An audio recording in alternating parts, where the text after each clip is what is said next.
సమాచార్ టీవీకి సబ్స్క్రైబ్ చేయండి, పక్కనే ఉన్న బెల్ బటన్ నొక్కండి. Thank you. మన రాష్ట్రంలో ప్రజానాయకులు ఇది వర్గాల ప్రజల రాజకీయాల్లో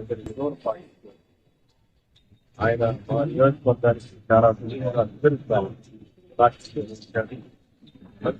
మన దేవగల గురించి ఇతర సంఖ్యకులు అయిన రాజకీయాల్లో ఆయన కాంగ్రెస్ ఎలక్షన్ లో కూడా కలిసి మాట్లాడుకునేవారు.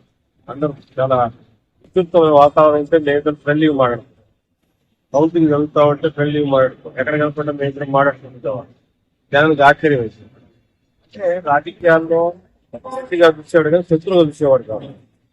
రాజకీయాలు అలా చూడండి, మా తమ్ముడు ఒక వచ్చాడు చదువుకున్నవాడు, ఏ పార్టీని వచ్చినా అక్కడ ప్రోత్సహించాలనే ఒక మంచి మనసు ఎక్కడ పెట్టినా నా గురించి మంచిగా చెప్పేవాడు.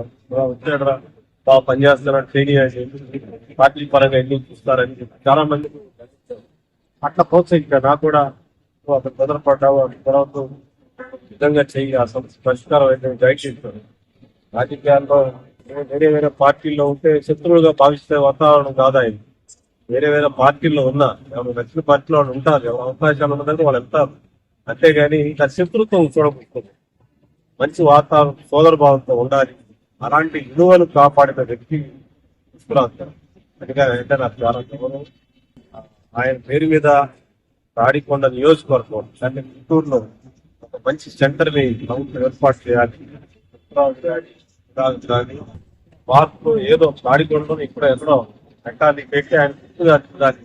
అంతకాలం రాజకీయాలు ఉన్న అభివృద్ధి నచ్చలేని నాయకుడు ఆయనకి సరైన నివారణ అందించాలని ప్రభుత్వాన్ని. సమాచార్ టీవీకి సబ్స్క్రైబ్ చేయండి, పక్కనే ఉన్న బెల్ బటన్ నొక్కండి. Thank you.